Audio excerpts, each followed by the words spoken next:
أهلا وسهلا، نتمنىكم تكونوا بخير وانتم كتشوفوا هذا الفيديو.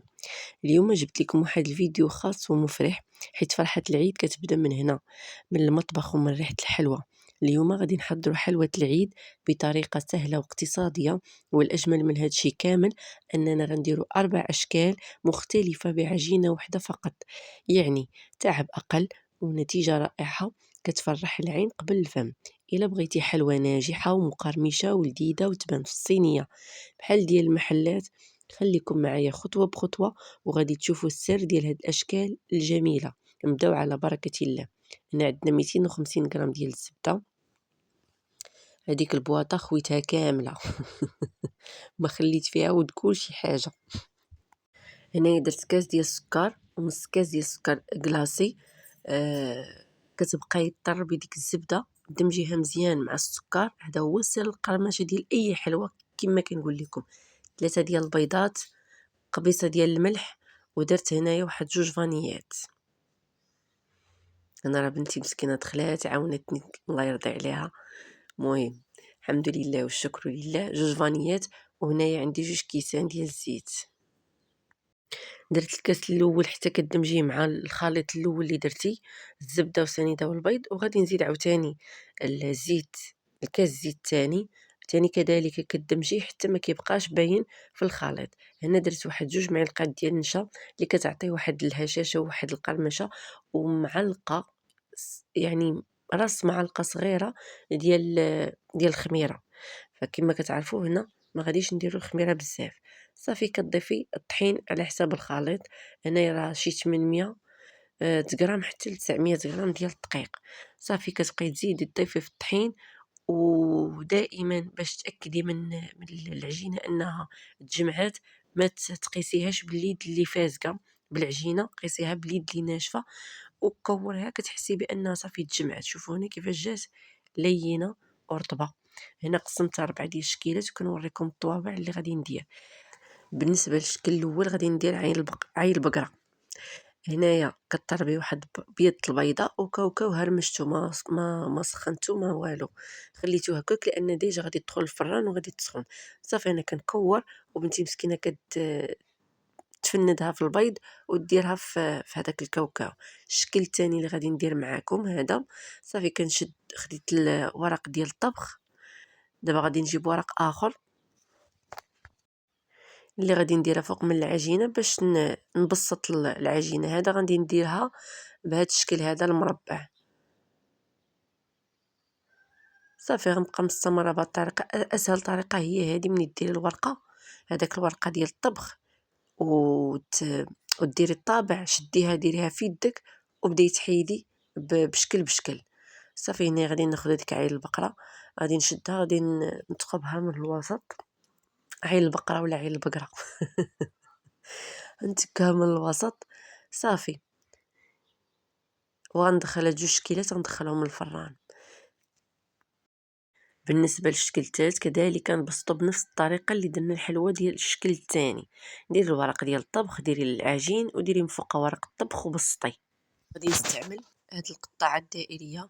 هاد الحلوى هادي من المفضلات عندي، انا كنصيب فيها وكنتفكر لان ماما في اي عيد هاد الحلوى ما كانتش كتخطى ماما من الدار، نصها كاوكاو ونصها شكلاط. هنايا كتاخدي هذيك الدائره كتفنديها في البيض وكديري فوق منها الكاوكاو، ياك حتى هو الكاوكاو ما دفي ما سخنتو ما والو، خضر هكاك شديتو غير طحنتو. صافي كتبقاي مستمره بهذه الطريقه، كديري فيها البيض وكديري فيها الكاوكاو، والنص الثاني كيبقى سامبل حتى كطيب. ملي كطيب كديري فيها الشوكولاط. انتما غادي تشوفوا معايا في الاخر كيفاش غادي تولي. دي من الاشياء المفضله عندي واللي كانت كديرها ماما بزاف، يعني مني كنا صغار. بالنسبه للشكل الثالث كذلك كنبسط العجينه بنفس الطريقه اللي بسطت بها الاخرين، وكندير هاد القطعه ديال الخميسه، وحده مسرحه وحده فيها خميسه من الوسط.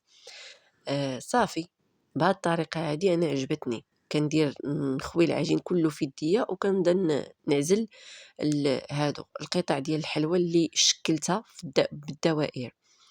صافي هنايا جات المرحله النهائيه والمرحله المهمه اللي هي مرحله التزيين هنايا عندي قرعه ديال الكوفيتير ديال الفريز، وعندي قرعه ديال الكوفيتير جاريه. درت تقريبا نص ديال القرعه الصغيره، ودرت تقريبا 3 ديال المعالق ديال الكوفيتير جاريه، ومعلقه كبيره ديال السنيده، وخليتها هنا تقريبا خديت 3 المعالق ديال الكوفيتير.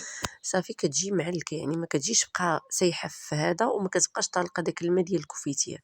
صافي كنزينها كنزين بها الثقوب ديال الحلوى اللي درنا الاولى، يعني اللي شكلنا الاولى عين البقره. صافي كنبقى مستمره بهذه الطريقه حتى كنكمل بنفس الكوفيتير درت به الحلوى الثانيه. بالنسبه للشكل الثاني ديال الخميسه، شديته بسطت هذيك كامله فوق اللاطه، وهذيك اللي ما فيهاش تغبى من الوسط درت فيها الكوفيتير. وبالنسبه اللي فيها خميسه من الوسط شديت السكر صفايه، سكر كلاصي، ودرته من الفوق هانتوما. كنحاول انني نوضع هذيك الخميسه ديالها الفوقانيه نديرها من فوق منها. صافي كنبقى مستمره بهذه الطريقه حتى كنكمل الخميسات كاملين. هذا الشكل هذا اللي درته مربع، شديت درت من فوق منه الشوكولات اللي استعملت غير مكاو، جا واعر جا فن. صافي ذوبته عادي، درت فيه قطره ديال الزيت، وزينت هذا الشكل هذا بالقرقعه من الفوق. حنا موالفين كندير هاد بالنسبه لهاد التشكيل كنديرو بقطاعه دائريه، ففكرت قلت علاش لا اللي ما نديرهاش بقطاعه مربعه، لانني درت هذاك الشكل اللي انا معتاده انني ناكلو ملي كنت صغيره، كنديروهم دائري. بغيت هذاك الشكل هذا اللي كندير دابا، اللي نص كاكاو ونص شوكولاط. صافي درت، وكتجيني حتى في القلب، وكتجيني كذلك في المربع هذه ديال نص كاكاو ونص شوكولاط. ولكن انا بغيت نرجع للطفوله هاد الساعه وبغيت نحس بالسعاده. ايوا، انا يا لاله وانا يا اختي على الشكيلات اللي درت معاكم، تبارك الله ما شاء الله عليا. ايوا حتى نتوما يا الحادقات نوضي ديري بحال هاد البلاطو، ساهل بسيط. ولكن شوفي انا راه درتو بالليل، راه كما كتشوفوا الدنيا مظلمه. صليت العشاء وصلينا شركيعات الله يتقبل، ونعسات لبنتي الصغيره، قلت نوضي ديري هاديه، نوضي ديري هاد الحليوات في الكالم، ما كتحتاج لا. عرفتي ملي كنبغي انا ندير شي حاجه، كنبغي زعما ديك القضيه نتمعن ونحس بها، فهمتي، ونعطيها وقت، نصيبها عن حب باش تصدق ليا. هنا درت معكم الشعر. شوف هنايا والله الا جات مقرمله، عرفتي مقرمشه، من قطعتها راه مقرمشه، ولكن من الداخل ديالها هشيشه راه كتذوب في الفم. جربي هاد التشكيلات، ما غاديش يعذبوك، ما غاديش يمحنوك، وغادي يجيوك زوينين، غير جربيهم على حسابي. ايوا هنايا الزوينات الفنات، وصلنا لنهايه الفيديو ديال اليوم. بعجينه وحده قدرنا نحضروا 4 ديال الشكيلات من حلوة العيد بشكل سهل وبسيط، والنتيجة كما كتشوفوا كتجي فنة زوينة بنينة وشهية واقتصادية. نتمنى تكون الفكرة عجباتكم وتفيدكم في تحضيرات العيد ديالكم. إلا عجبكم الفيديو ما تنسوش ديروا لايك، وتكتبوا لي في التعليقات شنو الشكل اللي عجبكم كتر. وما تنسوش تشاركوا الفيديو مع أصحابكم وعائلتكم باش تعم الفائدة. وبالطبع إلا كنتو جداد في القناة، مرحبا بكم في العائلة ديالنا. ديروا اشتراك وفعلوا الجرس باش يوصلكم الفيديوهات الجاية. ايوا هذه هي فرحة العيد اللي كتبدا من هنا، من المطبخ، اللي كتخلي ذكريات زوينة وجميلة.